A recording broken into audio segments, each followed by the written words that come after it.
What's up, y'all? It's your guy, eBay Fight Predictions in the building. This is your Gilbert Burns versus Jack Della Maddalena breakdown on UFC 299's main card. This is a phenomenal fight in the welterweight division. Two ranked guys going at it. Obviously, Gilbert being the perennial #1 contender or perennial top 5 guy defending his spot versus the rising prospect in Jack Della Maddalena.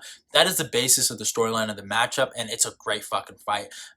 There's no bad blood. There's no trash talk. It's just Gilbert defending his spot and Jack Della Maddalena trying to, rise up the rankings. I love the fight.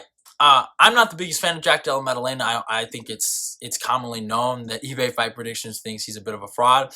I think he's a good pocket fighter. I think it's really good boxing. He's really fun to watch.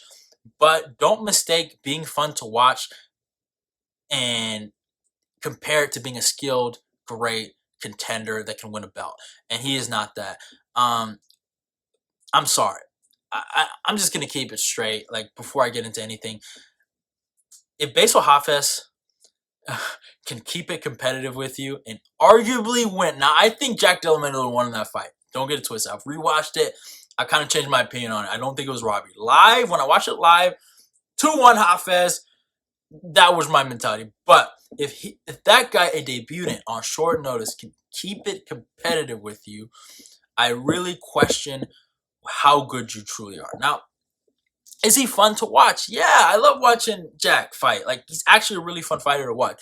But, like, I don't see this world champion that everyone else sees. Now, stylistically, this is a good matchup for him to win in the top 5. I think this is probably one of his better matchups in the top 5. You're fighting an older Gilbert Burns that has durability issues. But no matter how you want to slice it and no matter how you want to dice it, Gilbert Burns is one of the better guys when it comes to takedowns in terms of jiu-jitsu guys. I think he has some of the most underrated wrestling at welterweight and in MMA general. People don't give his wrestling a lot of credit. They talk about his jiu-jitsu, his submissions, but how many submissions does he truly have as a welterweight? What, Neil Magny? You know what I'm saying? Like, it is what it is. What he can do in terms of takedowns, though, is what's really, truly impressive. And his control time and his ability to control guys, I feel like, is the thing that's impressive and how I look at it. And his takedown defense and how he can scare guys from them not trying to enter his guard, his world. And I think that's the really, truly impressive part about him. I think he's an underrated wrestler. And he's going to have to use his wrestling in this matchup. I truly believe that. And I think he does. That's why I favor Gilbert Burns, because he has such a grappling edge in this matchup. I think he should be able to win. But the only thing that scares me, though, if you look at the last UFC Fight Night card, UFC Mexico, Brandon Moreno and versus Brandon Royval, and particularly fights like the Mendoza fight versus Jesus Aguilera, or the Francis Yan fight versus Claudio Puelles, those fights in particular, those fights were scored based on damage, not control time. So that's the only thing that kind of scares me as I lean towards the Gilbert side, because even though Gilbert might get this fight to the distance and he might get the takedown and he might get the control time, they still might give it to Jack Della Maddalena based on the new judging scoring criteria, because I have noticed they have completely killed wrestling and control time in terms of judging a fight. And now, do I understand it? Yeah, I kind of get it. Fight fans have been complaining that the crotch sniffers, the grapplers are taking over the sport. So they're trying to handicap these guys by basically taking what makes them good. Like, I don't care what you say. If you watch the Matus Mendoza fight, he controlled them rounds 1 and 3. I just don't see how you can give Jesus Aguilera those rounds. But hey, it is what it is. I don't want to talk about spoiled milk. But that is something that does scare me. And I do implore people, if you are putting money on these fights, keep that in mind. I don't know if they're going to do it like that for every fight, but if you're going to pick a wrestler or a grappler and you think, oh, he's going to wrestle fuck this guy, hey, if he gets dropped, if he gets hurt, they might still give that other guy the round, because damage is starting to take over as a big part of winning fights. Now, obviously, I don't think every fight is scored the same or judged the same. I do think they change their mind goddamn every fucking week. So, yeah. But I'm just saying, put that into perspective. So that could be a key part in this matchup. But besides that, though, I think it's a great fucking fight. I think it's going to be a barn burner. And I truly, truly think Gilbert Burns can really win this fight by decision. He just has to keep his chin tucked and he has to just be safe. Now, let's talk about the tail of the tape. Gilbert Burns comes in with a record of 22-6. Is fighting out of Florida, age 37. A height of 5'10" and reaches 71. Jack Della Maddalena, a record of 16-2. Is fighting out of Australia, age 27, a height of 5'11" and reaches 73. So, kind of key things I can take away from it. Obviously, Gilbert being the hometown guy. Yeah, he's from Brazil, but he trains out of Florida. Basically, his second home, and it's in Miami, is where they're fighting. So it's not too far away from his gym, the arena. So that's also something to put in perspective. Jack Della Maddalena is obviously come from Australia. He's going to take a big flight. I don't know if he's going to do the right things to come a little early, to accommodate to the weather, to the time change, all those things. So obviously, a flight, some of the things to kind of look at that might affect the fight. But besides all of that, here's the big thing. Jack is 27 years old. He's entering his prime, and Gilbert Burns is 37. Gilbert's old. Gilbert is truly old, but I mean, and he's coming off an injury against Bilal Muhammad. And, in that Bilal Muhammad fight, he goes for a really bad takedown. And proceeded to kind of get 50-45 for the rest of the fight. Ball did a good job of using footwork, distance, and a jab. And he was just able to outpoint Gilbert there. And those are a lot of things that Jack Della Maddalena can look. Because I've always felt like, personally, Gilbert has had issues with guys like Usman and Dan Hooker because of their reach and their length. And Gilbert has kind of like a first layer kind of defense where he uses kind of like a bouncy footwork where he jumps in and out of the pocket, and he's a good pocket fighter in terms of just getting knockouts. He's knocked some dudes out in the pocket. I can't like.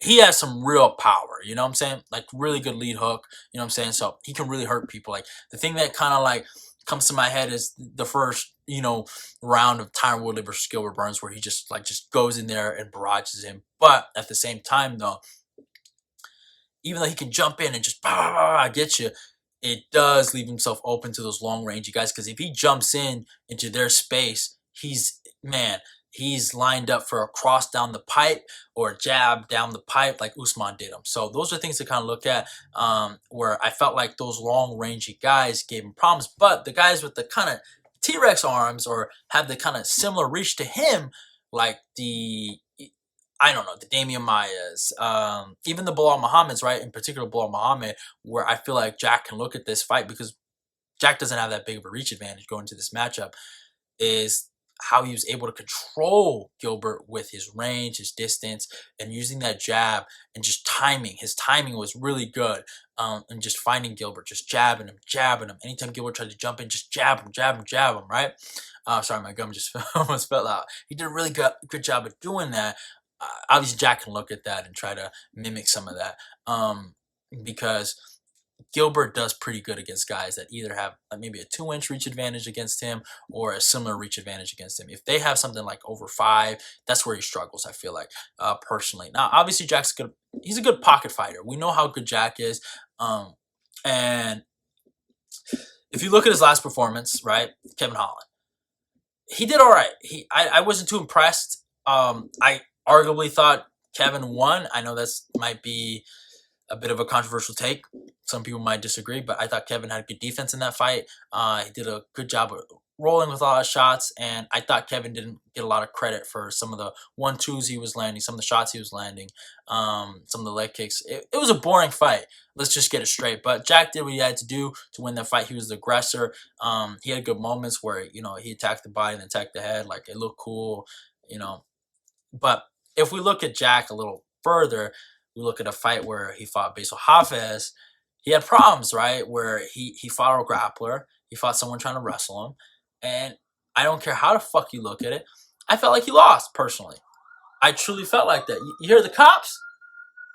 That's for Jack Della Maddalena's takedown defense because it's a fraud accusation, baby. You know what I'm saying? Listen, he is one of the bigger frauds, in my opinion, when it comes to his grappling. He was scheduled to fight Sean Brady, bro. And listen here.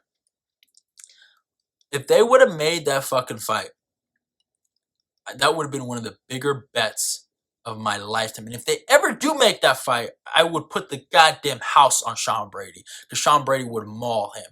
And you look at the Basil Hopkins performance, I'm sorry. Now rewatching it, I think Jack won the fight. I do.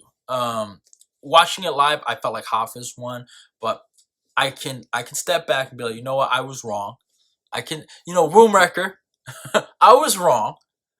Obviously, Hafiz lost that fight if you rewatch it fairly, all right? But it doesn't change the fact that he was able to control Jack Della Maddalena on short notice, being a UFC debutant and having that kind of success.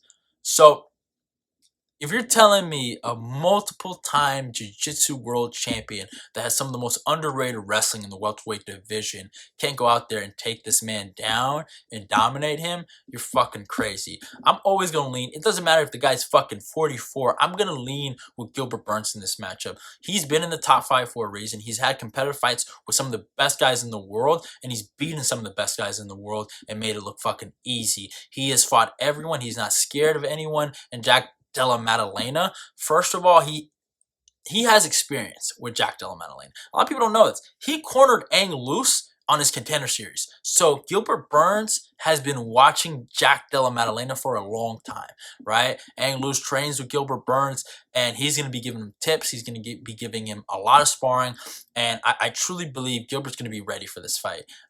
It's been a while since he's competed. I think about 9 months, but I understand he's 37. I understand he's coming off a shoulder injury. I get all those aspects. But in terms of skill for skill, and if I get a Gilbert Burns that is a good fucking fighter, that is the guy that fought Jorge Masvidal, the guy that fought Neil Magny, the guy that fought Tyron Woodley, that guy, I need the guy that fought Khamzat Chimaev. If I can get 2/3 of that guy, he beats fucking Jack Della Maddalena, and I'm confident. I get why people are picking Jack. I understand it, the lack of durability, his chin, all those things. But Gilbert needs a double leg, a single leg, and that's fucking it. And maybe a body lock just to end it. I don't need to see Gilbert submit this guy. All Gilbert needs to do is control him. Now, could the judges fucking screw it? That's the thing that worries me about it, is because the direction where the judges are scoring these fights and damage, it is a scoring criteria. Like, control time isn't that cool. Getting takedowns isn't that cool. Even though it's fucking hard to get a takedown. If anyone's ever grappled or wrestled, they understand how hard it is to take another human being down. It ain't easy. Wrestling can get really tiring, but it's just how the sport is at this point, that they don't care about the wrestlers at this point, and they want to just favor strikers. I get it, make the fans happy, but I don't care. Jiu-jitsu, grappling will beat the little inside pocket fighter that everyone loves in Jack Della Maddalena. I am putting a unit on Gilbert Burns' money line, and then also I probably prop bet for the fight to go the distance or to go over a certain amount of rounds. So, sorry for the interruption. I guess my phone was too full of storage, but yeah, it is what it is. Like I said, I'm going Gilbert Burns by decision. 30-27, a unit on Gilbert Burns' money line. And yeah, man, we're gonna fucking rake it in, baby. Jack Della Maddalena is going down. Go follow me on my Instagram and my Twitter. Like, comment, share the video. Let's get this eBay Fight Prediction Nation growing. Hope you guys enjoyed the breakdown. Love y'all and goodbye. I'm out. YouTube channel. I'm gonna go check that out. And hey, subscribe to eBay's Fight Prediction. Let's keep the eBay Fight Predictions Nation growing.